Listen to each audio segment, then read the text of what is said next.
कस्तूरीतिलकं ललाटपटले वक्षस्थले कौस्तुभं नासाग्रे वरमौक्तिकं करतले वेणुकरे कङ्कणम् सर्वाङ्गे हरिचन्दनं सललितं कण्ठे च मुक्तावली गोपस्त्रीपरवेष्टितो विजयते गोपालचूडामणि।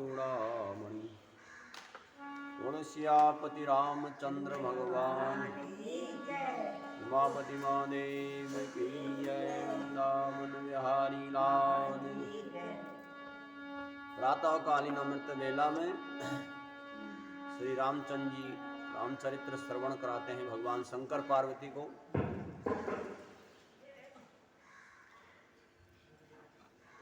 भगवान राम के चरित्र को बताया जाए इससे पहले एक राम नाम की माला।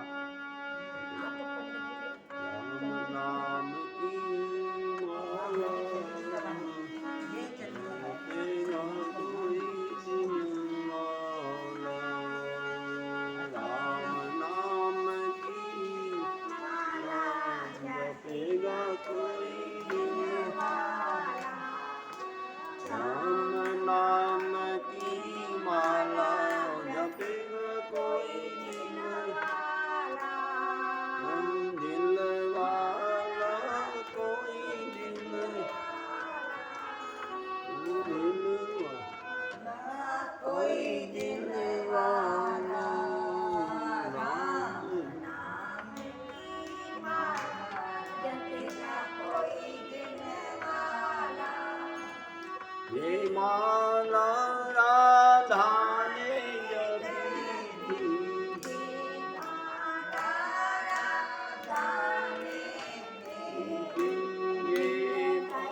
राधा ने जपी थी, राधा मैया ने जपी थी, राधा ने जपी थी, राधा मैया ने जपी थी। मिल गया मुरली वाला, जपेगा कोई दिल वाला, मिल गया दिल वाला, जपे कोई दिल वाला। राम नाम की माला, राम नाम की माला जपेगा। ये माला गौरा ने जपी थी, जपी थी। ये माला मिल गया डमरू वाला, जपेगा कोई दिल वाला, मिल गया डमरू वाला, जपेगा कोई दिल वाला। राम नाम की माला,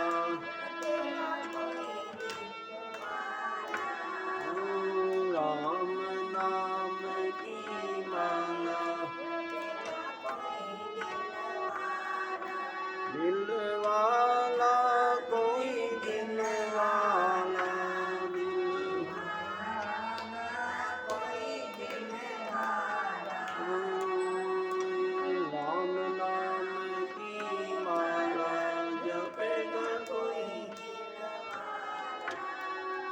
ये माला सीता ने जपी थी,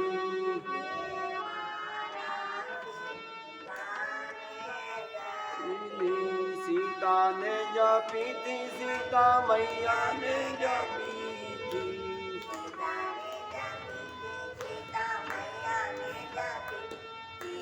मिल गया धनुष वाला, जपेगा कोई दिल वाला, मिल गया धनुष वाला,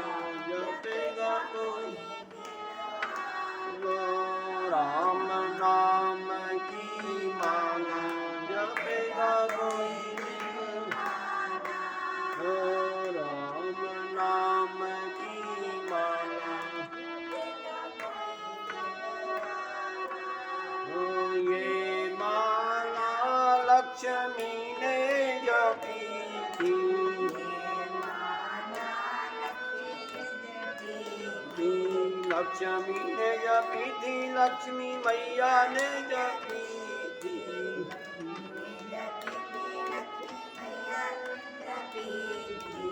मिल गया चक्र वाला, जपेगा कोई दिल वाला।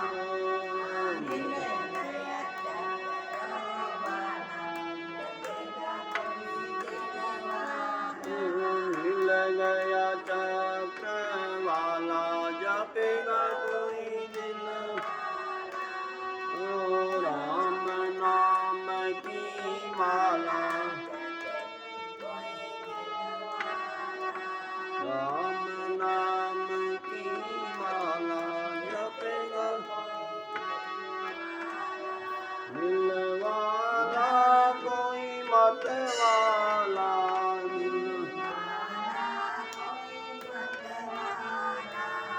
मिलवाला कोई मतवाला।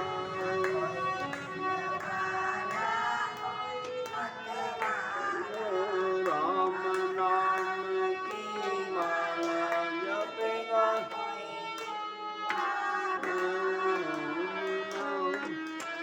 माला, जपेगा कोई दिल वाला। राम नाम की माला, जपेगा वृंदावन बिहारी लाल की जय। थोड़ा खराब हो जाता है माइक। ओम सियापति रामचंद्र भगवान की जय। हर हर महादेव। नमः पार्वती पतये। श्री रामचरित्र में श्री भगवान शंकर पार्वती को सीता जी के बारे में बताएं कि सीता हरण किया है रावण ने, और रावण ने क्रोधाकुल होकर के महारूप देखा करके महापर्वता का रूप दिखाया, जिसके 10 मुख 20 भुजाएं थी, जिसके काले मेघ के समान आभा थी। उस भयंकर रूप को देख करके सब डर गई। वन की देवियां जितनी भी रहती थी पृथ्वी को, तब रावण ने अपने नाखूनों से पृथ्वी को खोद करके हाथों में उठा लिया सीता को और आकाश मार्ग से चल दिया। तो उस समय सीता जी हा राम हा लक्ष्मणेति रुदती जनकात्मजा, सीता जी भयभीत होकर के हा राम लक्ष्मण कह करके रोने लगी। सीता जी का रोना सुन करके तीक्ष्ण चोंच वाला पक्षीराज जटायु पहाड़ की चोटी पर से उठा और बोला कि ठहर, कुत्ते के समान मेरे सामने ही जगन्नाथ रघुनाथ जी की भार्या को तूने तपोवन से कौन लेकर के जा रहा है। जटायु ने ऐसा कह करके अपने तीक्ष्ण चोंच से रावण को रथ के चूर-चूर कर करके अपने पंजों से घोड़ों को मारने लगा।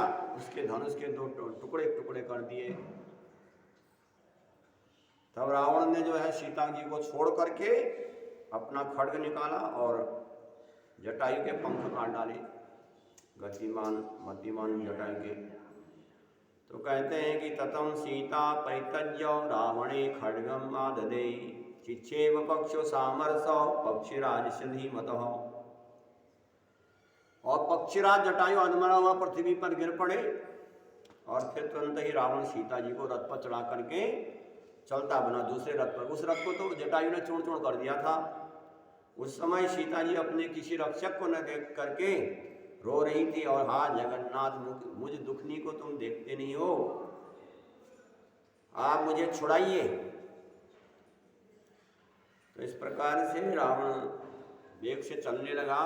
इस प्रकार आकाश मार्ग में जाते हुए नीचे की ओर देखती हुई कमल नयनी सीता जी ने एक पर्वत शिखर पर 5 बानरों को बैठे हुए देखा। पर्वत शिखर पर ऊपर आकाश मार्ग से तो देख करके उसने अपने आभूषण आदि उतार करके अपने दुपट्टे के टुकड़े में बांधे और ये राम को मेरा समाचार सुनाए,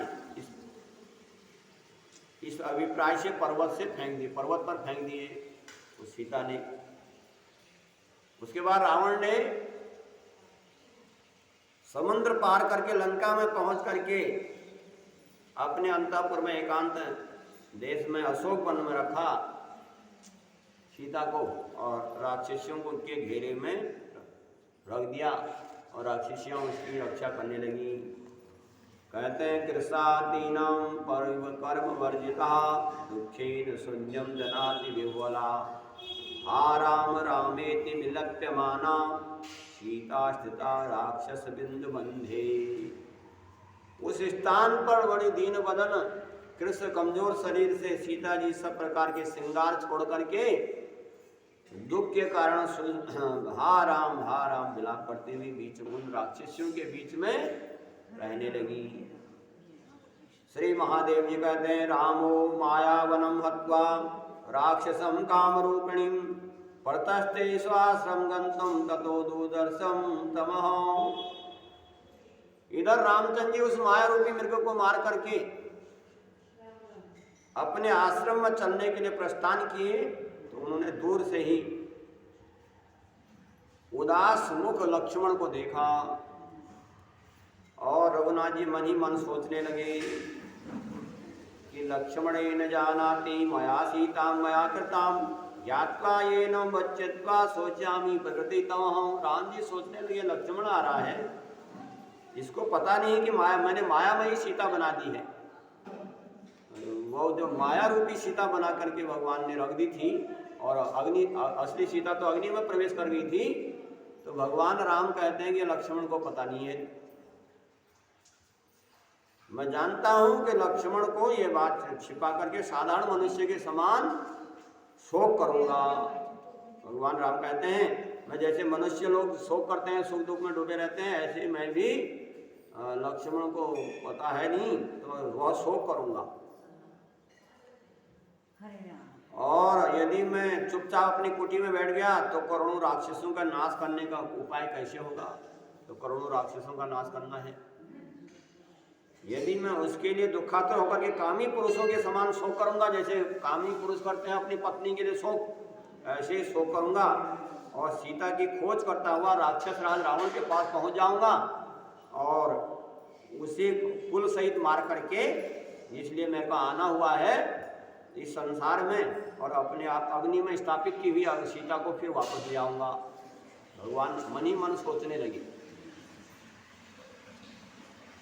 ब्रह्मा की प्रार्थना से मैंने मनुष्य अवतार लिया है, उस समय तक मनुष्य भाव में मेरे को पृथ्वी में रहना होगा और इससे मुझे माया मानव के चरित्रों को सुनने वाले भक्ति परायण पुरुषों की अनायासी मुक्ति हो जाएगी।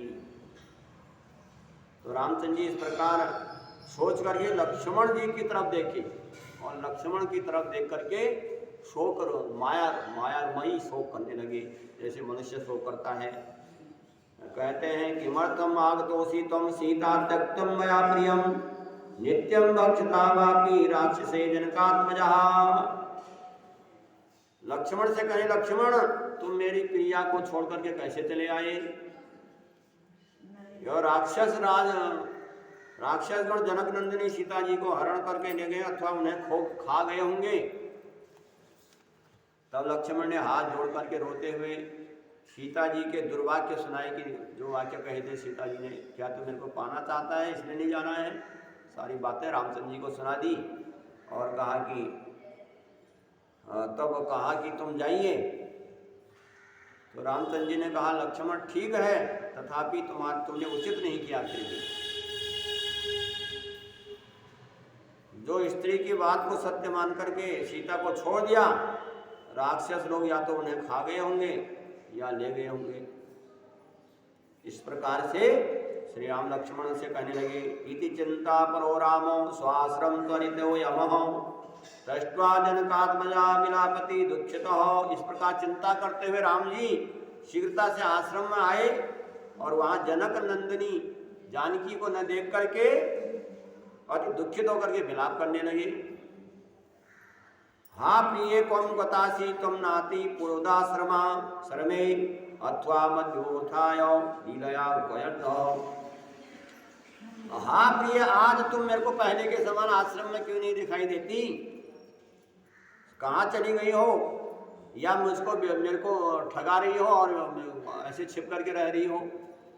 इस प्रकार विलाप करते हुए सारा वन छान डाला, किंतु कहीं भी जानकी जी को नहीं देखा। और वन देवियों से पूछने लगे कि बताओ, तुमने मेरी सीता देखी? और पक्षियों से, मृग पक्षियों से, एक खग मृग पक्षी नैनी से पूछने लगे कि तुमने अब मेरी प्रिया तुमने देखी? इस प्रकार विलाप भी कर रहे हैं। कहते हैं सर्वज्ञो सता क्वापि ना पश्यम रघुनंदन आनंदो अवने सोचत्वम चलो अपनी धावती ही। इस प्रकार विलाप करते हुए रघुनाथ जी ने सीता जी को कहीं भी नहीं देखा। तो आओ, भगवान राम आनंदमय होकर के भी सीता जी के लिए शोक कर रहे हैं। जो सारे संसार को आनंद दिलाते हैं वो आज खुद शोक में पड़े हैं। तो निश्चल होने पर वे खोज करते हैं इधर उधर, फिर माता ममता अहंकार से शून्य होकर के मेरी जाया सीता कह करके विलाप करने लगे। इस प्रकार माया का अनुसरण करते हुए रामचंद्र जी अनासक्त होते हुए भी मूढ़ पुरुषों, अज्ञानी पुरुषों की तरह आसक्त दिखाई देते हैं। किंतु तत्व ज्ञानियों को इसमें कोई भ्रम नहीं होता। लोग कहते हैं राम परमात्मा होकर के रो रहे थे, जैसे पार्वती के मन में शंका आई है। ऐसे लोग ये सोचते हैं कि क्या प्रभु हो सकते हैं जो स्त्री के लिए रो रहे हैं। लेकिन ज्ञानी लोग समझते हैं इस बात को कि ये तो भगवान की लीला है। एवं विचन सकलम बनराम स लक्ष्मणम भगनम रब्दम छत्रम चापम कुबेरम पतितम भूरि। और सारे पृथ्वी को ढूंढते ढूंढते इधर उधर धनुष और कुबर रथ की एक लकड़ी पड़े देखा। उन्होंने देखा कि भगवान राम ने लक्ष्मण से कहा, लक्ष्मण देखो, यहाँ सीता जी को ले जाते हुए किसी पुरुष से युद्ध हुआ है। यहाँ धनुष और बाण टूटा हुआ पड़ा है। फिर कुछ दूर जाने पर एक पर्वत सदृश शरीर को, एक ऐसा शरीर दिखाई दिया जो लथपथ पड़ा था खून से। तो जो कहने लगे, हाँ इसने मेरी सीता को खा लिया, ऐसा लग रहा है इसमें यहाँ पर रक्त ही रक्त हो रहा है। और ये सो रहा है खा पी के, और मैं इसको अभी मार डालता हूँ। भगवान राम कहने लगे लक्ष्मण से, शीघ्र मेरा धनुष लाओ और इस पर मैं अभी इसको मार डालता हूँ, इसने मेरी सीता को खा डाला।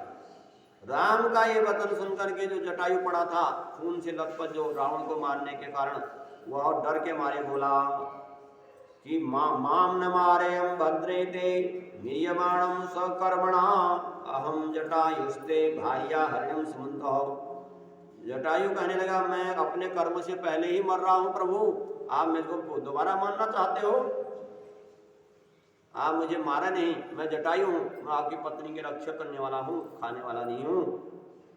मैं तो आपकी पत्नी को रावण ले जा रहा था, वह उसका पीछा करते करते युद्ध में उसने मेरे पंख काट डाले, किंतु मैं घायल अवस्था में पड़ा हूँ। आप मेरी ओर देखिए, मैं अपना प्राण छोड़ना चाहता हूँ। भगवान के सामने ही प्राण छोड़ना चाहता है जटायु। कहते कंठ प्राणम ददर्शौ हस्ताभ्याम सुतो रामो दुखा विसृतो। भगवान राम ने उस दीन अवस्था में पड़े हुए जटायु को देखा और देख करके आंखों में आंसू भर करके अपने हाथ फेरते हुए बोले जटायु से, जटायो ब्रूहि मे भार्या केन नीता सुभानना मत कार्यम हतोसी तुम में प्रिय बांधवा। जटायु से बोलने लगे, हे जटायु बताओ तो सही, मेरी सुमुखी भार्या सीता को कौन ले गया? अहो मेरे कार्य के लिए तुम मारे गए, तुमको उसने घायल कर दिया, अतः अवश्य तुम मेरे प्रिय बंधु हो। तो मेरे कार्य के लिए तुमने अपने शरीर को नहीं देखा। तो जटायु ने रक्त वमन करते हुए लड़खड़ाती हुई बोली में कहा, राम उवाचो रावणम राक्षसो विक्रम अदायम मैथिली सीता दक्षिणाभिमुखी।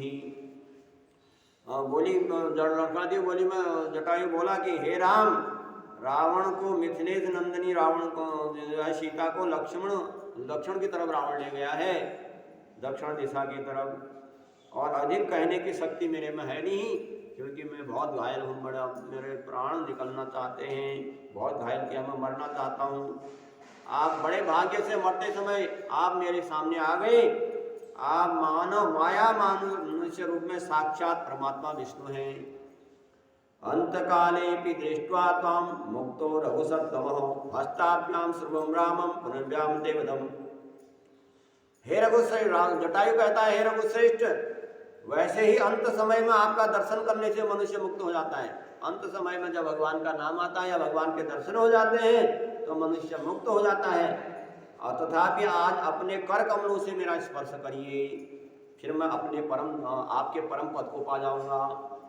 रामचंद्र जी ने मुस्कुराते हुए कहा, बहुत अच्छा कह करके उसके शरीर में अपने हाथ फेरा और उसके बाद जटायु प्राण छोड़ करके पृथ्वी पर गिर पड़ा। रामचंद्र जी ने नेत्रों में जल भर करके उसके लिए शोक करते हुए लक्ष्मण से लकड़ियां मंगा करके उसका दाह कर्म कर दिया।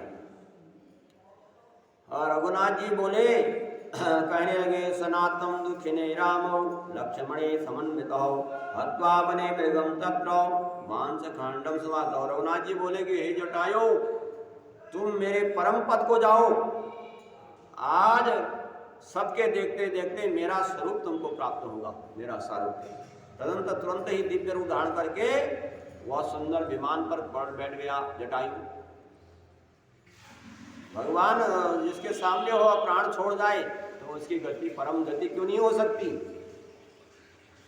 तो वह उसके सुंदर विमान आया और चले गया। उस समय पीले वस्त्र धारण करे हुए पीताम्बर गदा पद्मधारी भगवान के पार्षद उसको लेने के लिए आए और उसकी तब जटायु भगवान की स्तुति करने लगा जाते समय।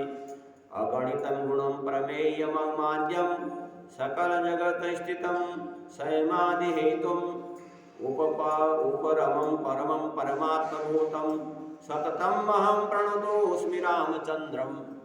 जटायु भगवान की स्तुति करता है कि जो अगणित गुणशाली हैं, जो जगत के आदि कारण है, जो संसार को बनाने वाले हैं, जो प्रभु, जो इसकी स्थिति और इसको लय करने वाले हैं, श्री रामचंद्र जी को मैं नित्य प्रणाम करता हूँ।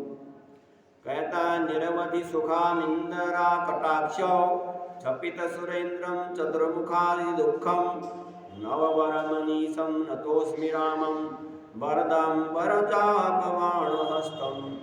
मैं जो असीम आनंदमयी जो कमला देवी के कटाक्ष के आश्रय हैं, जो कमला की सूरत है, जो लक्ष्मी के जो आश्रय हैं, जो ब्रह्मा इंद्र आदि देवगणों के भी दुख दूर करने वाले हैं, उस धनुष बाणधारी वरदायक श्री रामचंद्र जी को मैं प्रणाम करता हूँ। कहता है त्रिभुवन कमनीय रूपम पणीयम रवसत भासुरहित प्रदानम शरणम दमनीशम सुराग मूले कीर्तनिलयम रघुनंदनम प्रपंदे। जो दिल्लोक में सबसे अधिक रूपवान है, जो भगवान त्रिलोक में सबसे अधिक सुंदर है, श्याम सुंदर है, सैकड़ों सूर्यों के समान तेजस्वी है, जो वांछित फल देने वाले हैं, उन शरण प्रद प्रेमी हृदय में रहने वाले रघुनाथ जी को मैं प्रणाम करता हूँ। जिनका नाम संसार में संसार वन के लिए दावानल के समान है। संसार रूपी जो पाप है उसको अग्नि का काम करने वाली है। भव विपिन दावाग्नि नमोदेयम भव मुख देवतम भवा दयालुम धनुजपति गायत्रम कोटिनाथम रवितनयादृशम हरिम प्रपंधे। भगवान की स्तुति करता है बारंबार। मैं जिसके मुख कमल मनोहर मुस्कान से शोभित हो रहा है, जो भक्तों के लिए अति सुलभ है और जो भगवान की भक्ति नहीं करते उनको कभी स्वप्न में भी दिखाई देते, ऐसे भगवान को मैं प्रणाम करता हूँ। उसके बाद भगवान की स्तुति करते हुए जटायु भगवान के धाम साकेत धाम को पहुंच गया। महादेव जी पार्वती को कथा सुनाते, ततो रामो लक्ष्मणेनो जगामं विपिनांतरम पुनर्दुःखम समाश्रित्य किमर्थम रेदो। पार्वती से कहते हैं, पार्वती। उसके बाद रामचंद्र जी दुखी होकर के फिर सीता जी की खोज करते हुए लक्ष्मण के साथ दूसरे वन को गए। वहां उन्होंने देखा, वहां उन्होंने एक बड़े विचित्र आकार का राक्षस देखा, जिसके वक्षस्थल में भारी मुख था और जो नेत्र और कर्ण आदि से रहित था। उस राक्षस को इसकी भुजाएं एक एक योजन तक फैली हुई थी। जब भगवान राम सीता जी की खोज कर रहे थे, एक राक्षस दिखाई दिया जो भयंकर आकार वाला भाई है, एक बड़ा भारी मुख और नेत्र कर्ण, उसके न आंख है न कान है, और राक्षस की भुजाएं हैं केवल योजन तक फैली हुई, न मुख है। और उसके तो राम और लक्ष्मण उस बलवान राक्षस को देखा तो रामचंद्र जी ने हंसते हुए कहा, लक्ष्मण, कहने लगे राम प्रोवाच लक्ष्मणम राक्षसम शिरपाद विहीनोयम यस्य वक्ष्यामि चाननम। भगवान हंसते हुए कहने लगे, ये लक्ष्मण राक्षस देखो, ये सिर न सिर है न पैर है, इसकी छाती और मुंह भी नहीं है। अपनी भुजाओं से इसे जो कुछ मिल जाता है उसी को खा करके जीवित रहता है, और निश्चय ही इसकी भुजाओं के बीच में इसकी भुजाएं फंस गए हैं। रघुनंदन इसके तो लक्ष्मण कहने लगे, हे रघुनंदन, इसके चुंगल से निकलने का हमको मार्ग नहीं दिखाई देता, ये भयंकर राक्षस है, ये तो खा जाने वाला राक्षस है। अब क्या करना चाहिए? जल्दी से विचार करो, नहीं तो हमको खा जाएगा। लक्ष्मण तनुवादम किम विचारणम राघव। लक्ष्मण कहने लगे, हे राघव, इसमें अधिक विचारने की क्या बात है, सावधान होकर के इसकी जो लंबी लंबी भुजाएं हैं 2-2 कोस की, इसको काट डालें आप, नहीं तो पकड़ करके मुंह में डाल देगा। तो रामचंद्र जी कहने लगे, तथेपि राम खड्गेनो भुजम दक्षिणम माछिदो तथैव लक्ष्मणम वामम चितेन भुजसा। रामचंद्र जी ने कहा, बहुत ठीक, और खड्ग से उसकी दाई भुजा काट डाली, और लक्ष्मण ने तुरंत ही उसकी बाई भुजा उड़ा दी। तब दैत्य ने विस्मित होकर के कहा कि मेरी भुजाओं को काटने वाले तुम कौन हो? दानव श्रेष्ठ कौन हो तुम? इस लोक में स्वर्गवासी देवताओं में ऐसा कोई समर्थ नहीं आज तक नहीं हुआ जो मेरे भुजाओं को काट सके। आज ये कौन आया मेरी भुजाओं को काटने वाला? इस पर कमल श्री रामचंद्र जी हंसते हुए कहने लगे, श्रीमान महाराज दशरथ का पुत्र, अयोध्या का, उनका मैं पुत्र हूँ, और बुद्धिमान ये जो मेरा छोटा भाई लक्ष्मण है, और मेरी पत्नी का नाम है सीता। तो अपना परिचय दिया और कहने लगे, आवाम मृगया तो यदा केनम राक्षसा। हम शिकार खेलने के लिए मैं बाहर गया हुआ था, किसी राक्षस ने मेरी सीता को चुरा लिया, और ढूंढते ढूंढते तेरे वन में आ गए, और इतने में ही तुम अपनी भुजाओं से हमको घेर लिया, हमको आगे नहीं जाने दिया। इतनी बड़ी भुजाएं हैं, हमको तूने आगे नहीं जाने दिया, और हमने अपने प्राण बचाने के लिए तेरी भुजा काट डाली। और बताओ तुम कौन हो?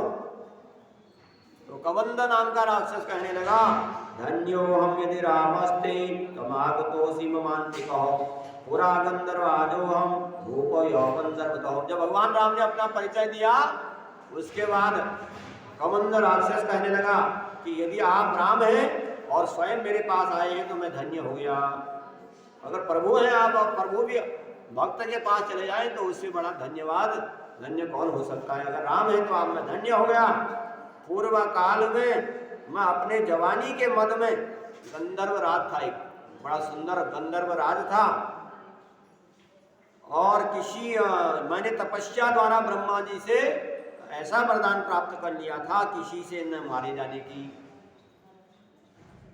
और मैं अपने रूप पर सुंदर स्त्रियों के चित्त को चुराता था। मेरा इतना सुंदर रूप था, मैं स्त्रियों को मन को चुराता था, और सारे लोगों में घुमा करता था। कहता है कि अष्टावक्रम मुनि दृष्ट्वा कदाचित् हसं पुरः। मैं तो बड़ा जवान भी था और बड़ा खूबसूरत भी था, और घूमते रहता था, स्त्रियों को पटाते रहता था। और एक बार मैं जब घूमते रह रहा था तो अष्टावक्र मुनि मिल गए, जो 8 जगहों से टेढ़े थे लेकिन थे ज्ञानी। और अष्टावक्र मुनि को देख करके तो मैं हंस पड़ा। अष्टावक्र ने देखा कि ये मेरे शरीर को देख करके हंस रहा है। अष्टावक्र मुनि को क्रोध आ गया, और उन्होंने वह कबंध राक्षस कहता है, उन अष्टावक्र मुनि ने मुझको श्राप दे दिया। उन्हें क्रोधित कहा, अरे दुष्ट दुर्बुद्धे तो राक्षस हो जा। और उनके श्राप से भयभीत होकर के जब मैंने उनकी स्तुति की, जब मैं डर गया उनकी श्राप देने से अष्टावक्र से, तो कबंध राक्षस कहता है कि मैंने उस अष्टावक्र मुनि की स्तुति की, तो तब उन्होंने मेरे को श्राप का अंत बताया। तो राक्षस होने का श्राप तो दे ही दिया था, उस श्राप योनि, उस राक्षस योनि से छूट कैसे मिले, उसके लिए उन्होंने मेरे को उपाय बताया। क्या उपाय बताया? वो उपाय बता रहा है कबंध राक्षस। त्रेता युगे दाश्रिति भूत्वा नारायण स्वयं आगते बाहु क्षपते योजन स्तः। तो भगवान राम से कबंध राक्षस कहता है, उस अष्टावक्र मुनि ने मेरे को बताया था कि त्रेता युग में स्वयं नारायण दशरथ के यहाँ अवतार लेंगे और तेरे पास आएंगे और तेरी एक एक योजन लंबी भुजाओं को काट डालेंगे और तू श्राप से मुक्त हो जाएगा। तो आज आप आए हैं तो आप में धन्य हो गया, वो जो अष्टावक्र मुनि का कहना सत्य हो गया। तो उन्होंने कहा था कि तेरे भुजाएं काट डालेंगे तो तू श्राप से छूट जाएगा। इसका राक्षस रूप में श्राप देने से मैंने अपने राक्षस रूप देखा। एक बार मैं देवराज इंद्र के पीछे दौड़ा। और दूसरी बात कबंध राक्षस कहता है कि एक बार मैं देवराज इंद्र के पीछे दौड़ा और तब उन्होंने क्रोधित होकर के मेरे सिर पर वज्र मारा। हे रघुनंदन, उस वज्र के आघात से मेरे सिर और पैर जो है पेट में घुस गई। तो मेरे सिर और पैर इसलिए नहीं है, राक्षस तो इसलिए हो गया कि अष्टावक्र मुनि के श्राप से, और मेरे सिर और पैर इसलिए गड़बड़ा गए क्योंकि इंद्र ने मेरे वज्र से चोट की, तो मेरे सिर और पैर पेट में घुस गई। किंतु ब्रह्मा जी का वरदान था कि कभी नहीं मारा जाएगा, तो मरा नहीं, लेकिन मुख और मुख और पैर घुस गए पेट में। और मुझे मुखहीन देख करके समस्त देवताओं ने दयावश होकर के देवराज से कहा कि यदि बिना मुख कैसे जीवित रह सकता है, कोई भी प्राणी बिना मुख से, बिना जब खाएगा पिएगा नहीं तो कैसे जीवित रहेगा। तो देवताओं को दया आई। और तो इंद्र ने कहा कि तेरे पेट में ही मुख होगा और सारी भुजाएं एक एक योजन लंबी हो जाएंगी। तू जा, अब तू यहाँ से चले जा, जहाँ से मिलाएगा भोजन एक एक भुजाएं वहां से ले आएगा बड़े हाथों से और मुख तेरे पेट में रहेगा। और तो हे अनग, आप मुझे एक अग्नि और ईंधन से गड्ढे में डाल दीजिए। अब आपने मेरी भुजाएं काट दी हैं, अब मेरे पर मेरी संस्कार भी कर दीजिए। मुझे मेरे लिए गड्ढा बनाइए और उस गड्ढे में अग्नि लगा करके मेरे को जला दीजिए। और जब आप मेरे को गड्ढे में डाल करके जला देंगे तो मैं अपने सुंदर रूप में पहले के समान आ जाऊंगा, गंधर्व राज जैसे सुंदर था। तो क्योंकि आपके ही इंतजार कर रहा था मैं मुक्त होने का। तो तब भगवान राम ने लक्ष्मण से कहा और लक्ष्मण ने इससे गड्ढा करवाया और एक गड्ढा तैयार कराया और लकड़ियों में जला दिया। तो वह पहले के समान सुंदर रूप, कामदेव के समान सुंदर रूप वाला हो गया। उसने रामचंद्र जी की परिक्रमा करी सुंदर रूप में और साष्टांग दंडवत प्रणाम किया और भक्ति से गदगद कंठ होकर के हाथ जोड़ करके कहने लगा। गंधर्व कहता है, स्तुतो मुत्सते मेद्यो मानो रामेति संभ्रता तवामाद्यंतम मनोवाचम गोचरम। गंधर्व बोला कि हे राम, आप आदि अंत मध्य एक रहित हैं प्रभु। मैं मन से आपकी स्तुति करने वाले बड़े वेग से उत्सुक हो रहा हूँ। आपका वास्तविक रूप तो ज्ञानी लोग देखते हैं और मैं कैसे जान सकता हूँ। भगवान राम की स्तुति करने लगा और तब भगवान की बहुत स्तुति की है उसने। श्री रामचंद्र जी बोले, हे गंधर्व, तेरी भक्ति से मैं संतुष्ट हूँ। तुम योगियों के प्राप्त करने योग्य परम सनातन परम धाम को चले जा। जो लोग बड़े बड़े योगी सन्यासी लोग जो परम पद को प्राप्त करते हैं, उस लोक को तू भी चले जा। ऐसा भगवान राम ने उस कबंध राक्षस को, जो गंधर्व था, उस गंधर्व को कहा, जपन्ति ते नित्यम मनोबंधवा। जो लोग मेरी स्तुति करेंगे उनको वही परम धाम प्राप्त होगा। तो कबंध राक्षस को मारा है भगवान राम ने।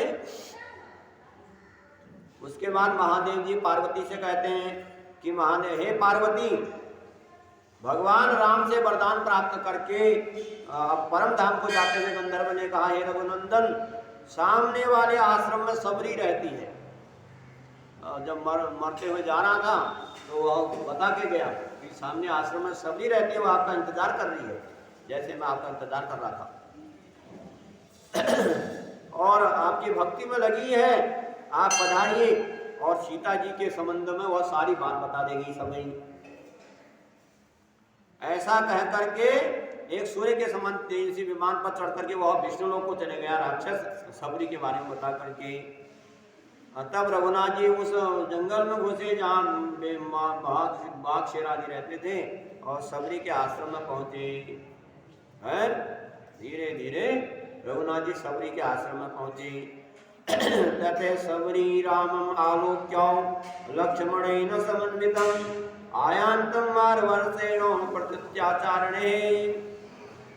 लक्ष्मण सहित श्री रामचंद्र जी को अपने समीप आते देखा शबरी ने और तुरंत उठ खड़ी हुई और नेत्रों में आंसू भर गए उसके और भगवान राम के चरणों में गिर पड़ी और स्वागत करके कुशल पूछी और सुंदर आसन पर बैठाया भगवान राम को।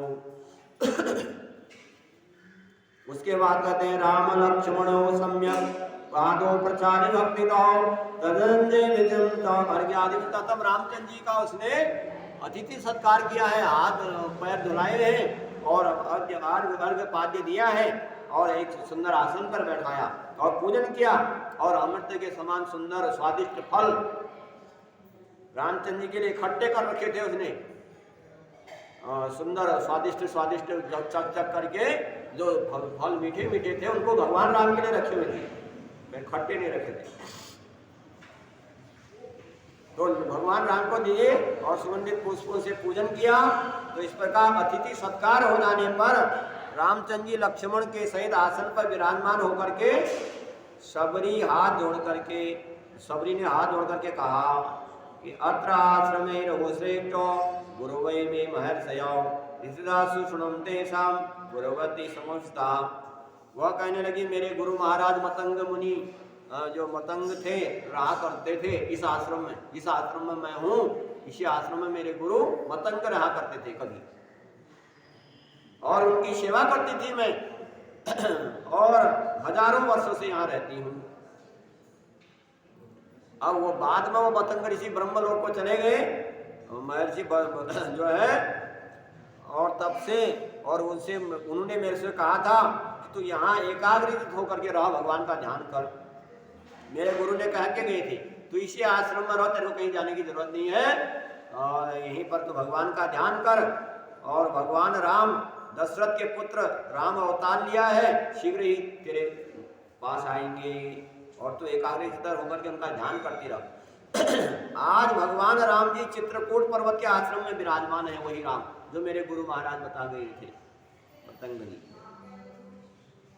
जब तक आवे तब तक तो अपने शरीर का पालन कर, रघुनाथ जी के आने पर उनका दर्शन करते हुए इस शरीर को जला करके तो परम धाम को चली जाएगी, ऐसा कहा करके गए थे। हे राम, राम को ये बताया उसने अपने बारे में सबरी ने।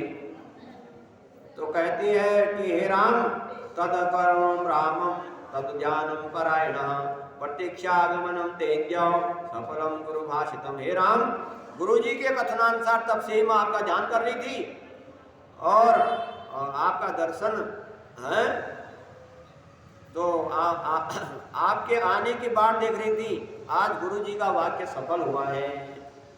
हे राम, आपका दर्शन तो मेरे गुरुदेव जी नहीं कर पाए और लेकिन मैं कर गई। मैं नीच जाति में उत्पन्न हुई गंवार नारी, गांव की नारी हूँ और मेरी तो बात ही क्या है। जब ज्ञानी को दर्शन नहीं हुए तो आपके दासों के दास हैं और उनके भी जो दास हैं उनकी मैं दास हूँ और उनकी दासी होने की अधिकारिणी नहीं हूँ मैं फिर साक्षात आपकी दासी कहलाने लायक मेरा मोह कहाँ है, मैं कैसे आपको दासी कह सकती हूँ। हे राम, आप मन और वाणी के विषय नहीं, आप मन और वाणी आपके बारे में बता नहीं सकता, फिर मुझको आपको दर्शन कैसे हो गया आपका। मैं आपकी स्तुति, मैं गवार नारी हूँ, मैं आपकी स्तुति भी नहीं जानती हूँ कैसी स्तुति की जाती है। आप प्रभु स्वयं ही अपनी दयालुता से मेरे पर प्रसन्न हो जाइए। तो आप मेरे को दया भाव दिखाइए। तब रामचंद्र जी कहने लगे, पुत्रेण स्त्री स्वे विशेषे वा जाति नाम श्राद्धया न कारणम मद भाजन्ते भक्ति न कारण। भगवान कहने लगे, कोई पुरुष हो या स्त्री हो, कोई ज्ञानी हो चाहे अज्ञानी हो, चाहे कोई धनी हो चाहे कोई निर्धन हो, जो मेरी भक्ति करता है वह मुझे पा लेता है। तुम ये गवार नारी कह रही हो, इसमें कोई स्त्री पुरुष का कोई भेद नहीं है भक्ति में। कौन करे कौन न करे, जो मेरी भक्ति से विमुख है वो यज्ञ और दान और तप करें तो वो मेरे को कभी देख नहीं सकते। भक्ति नहीं करते और दान आदि करते हैं लेकिन भक्ति नहीं करते, वो मेरे को कभी स्वप्न में भी नहीं देख सकते। तद्भावितम संक्षेप भक्ति साधना, तो इसलिए संक्षेप में भक्ति का ही, भक्ति एक भगवान की भक्ति ही सर्वप्रथम है। पहली भक्ति कर सत्संगा, दूसरी कथा रत्न प्रसंगा। तो भक्ति के साधन 9 हैं, सबरी को भगवान राम बता रहे। भक्ति कैसे की जाती है भगवान की? संतों के संग रहो, संतों के संग रहने से ही तो तेरे को मेरा दर्शन हो गया है। तो सत्संग करने से भगवान में भक्ति उत्पन्न होती है। भगवान की कथा सुनने से मेरे में भक्ति उत्पन्न होती है। भगवान के गुणों की चर्चा करना, भगवान के नाम को जप करना, ये साधन है। और अपने गुरु पर निष्कपट भाव से उसमें भगवान के समान सेवा करना, भगवत बुद्धि के समान, ये 5वीं भक्ति है। और कहा निष्ठा मत पूजने नित्यम, षष्ठम साधन मीरितम, मम मंत्रोपाचम सांगम सप्तम उच्यते। तो भगवान राम सबरी को कहते हैं कि सबरी मेरे साधन है, 9 प्रकार की भक्ति से मैं प्रसन्न होता हूँ। तो 6ठा साधन है जो मेरी पूजा में लगे रहते हैं, वह भी मुझे मेरी में भक्ति उत्पन्न हो जाती है। और जो मंत्रों से साधन उपासना करना भी ये 7वीं भक्ति है। और भगवान कहते हैं मद भक्त्या वधिका पूजा सर्वभूतेषु मनमति ब्रह्मते विरागी समाधारितम। भगवान राम कहते हैं कि मेरे में भक्ति तो करो लेकिन मेरे से ज्यादा भक्ति मेरे भक्तों की करो। जो मेरे भक्तों को मुझसे भी अधिक समझता है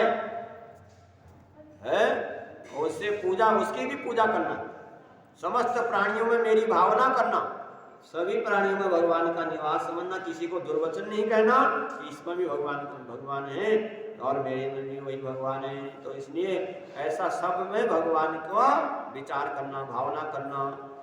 और साम दाम जो है आसन नियम प्रणाम आदि करना मेरी 8वीं भक्ति का साधन है। इस प्रकार और तत्व विचार करना, भगवान के बारे में विचार करना 9वीं भक्ति है। हे बाप जी, इस प्रकार 9 प्रकार की भक्ति होती है। भगवान राम ने सबरी को बताया, जिस किसी भी साधन हो, वह स्त्री पुरुष कोई भी पक्षी पशु पक्षी का न हो, जो मेरी भक्ति करता है वो मेरे को पा लेता है। तो कहते हैं भक्ति तो तभी उत्पन्न होगी जब भगवान की कथाएं सुनेंगे, भगवान के जो सत्संग करेंगे और भगवान की पूजा करेंगे, वो करेंगे, उन्हीं को भक्ति उत्पन्न होगी। और भक्ति उत्पन्न होने से क्या होगा? कहते हैं भक्तो संजात मात्रायाम मत्तनुभवात्मा मां भवसिद्ध मुक्ति दे जन्मनि। और भक्ति उत्पन्न होने से मेरे स्वरूप का अनुभव हो जाता है, भगवान के स्वरूप को जानने लगता है मनुष्य। और जिसे मेरा अनुभव हो जाता है निसंदेह उसकी मुक्ति हो जाती है। अतः सिद्धि मोक्ष का कारण भक्ति है। तो अब मेरा दर्शन होने से तेरी मुक्ति हो जाएगी। भगवान का दर्शन होना परम मुक्ति। आप भगवान सबरी को कहते हैं तेरे को मेरे दर्शन हो गए, अब तेरी मुक्ति हो जाएगी। यदि तुझे पता हो तो बस इतना कमल उतना सीता कहाँ है ये बता दे। अब ये मेरे को ये बता, तेरी तो मुक्ति हो जाएगी, मेरी सीता कहाँ है, कौन ले गया? क्योंकि वो कमंद राक्षस परम धाम को जाते हुए बता गया था कि सबरी बताएगी। तो तेरे से पूछना चाहता हूँ। सबरी कहने लगी, देवम जानासि सर्वज्ञ सर्वम तम विश्व भावना तथा फिर से नमया लोकान, जब भगवान राम ने पूछा मेरी सीता कहाँ है, तो सबरी कहने लगी हे सर्वज्ञ हे विश्वभावन, आप तो सब कुछ जानते हैं, आपसे छुपा क्या रह सकता है? आपसे छुपा कोई बात रह सकती है? कौन ले गया तो कहाँ गए? फिर भी आप मनुष्य अवतार में आए तो मनुष्यों ने ऐसा आचरण करते हुए पूछ रहे हैं कि मेरी सीता जी कहाँ है?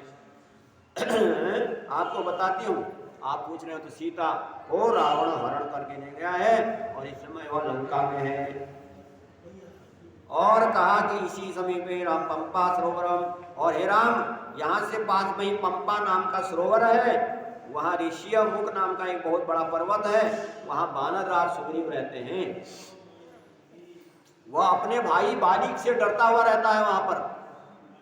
सबरी बता रही है कि सुग्रीव अपने भाई के डर से, बाली से डरता हुआ अपने 4 मंत्रियों के साथ वहां पंपा नाम के सरोवर के पास रहता है, ऋषि मुख पर्वत पर। और ऋषि के श्राप के भय से वो बाली के साथ सर्वथा अगम्य है। तो सबरी कहती है आप वहां जाइए और सुग्रीव से मित्रता कीजिए, वह आपके कार्यों को बनाएगा। तो कैसे कैसे उपाय होगा, कहाँ है और कैसे लंका पर चढ़ाई होगी, सब उपाय बता रही है।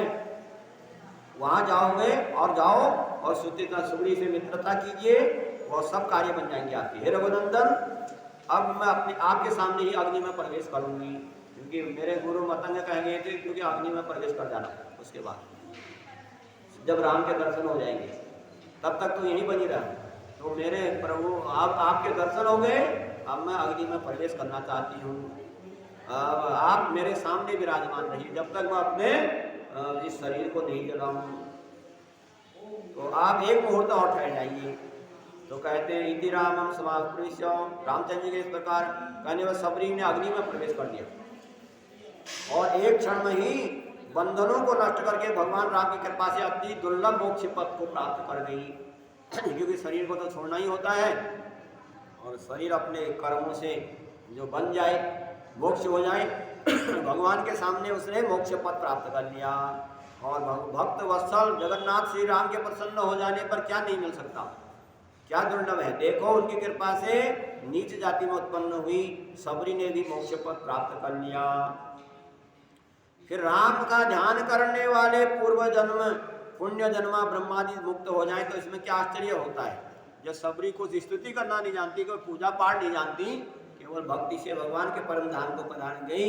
और जो लोग नित्य भगवान का ध्यान करते रहते हैं, जो ऋषि मुनि लोग, उनकी मुक्ति क्यों नहीं होती, ब्रह्मा आदि देवताओं की भी मुक्ति हो जाती है। और रामचंद्र जी की भक्ति ही मोक्ष देने वाली है।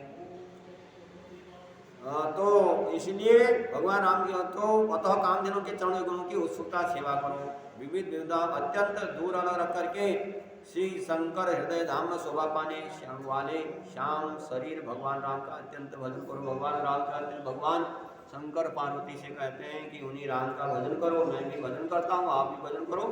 और कल के उसमें आगे का भजन करेंगे, रामचरित्र का गान किष्किंधा कांड की तरफ चलेंगे कल के उसमें। बोलो सियापति रामचंद्र भगवान की जय। कथा विसर्जन होत है सुनो वीर हनुमान, राम लखन सिया जानकी सदा करो कल्याण। सियावर राम जय जय राम, प्रभु राम श्री राम जय जय राम, श्री राम जय जय राम। जय बजरंग बली हनुमान, सबका भला करो, सबके कष्ट हरो भगवान। सबके आप संवारो काम, सबको सन्मति दे। होवे माता पिता मान, होवे गुरुजनों का, गौ ब्राह्मण गाओ सम्मान, सबके सभी बने बलवान। सियापति रामचंद्र भगवान, उमापति महादेव की।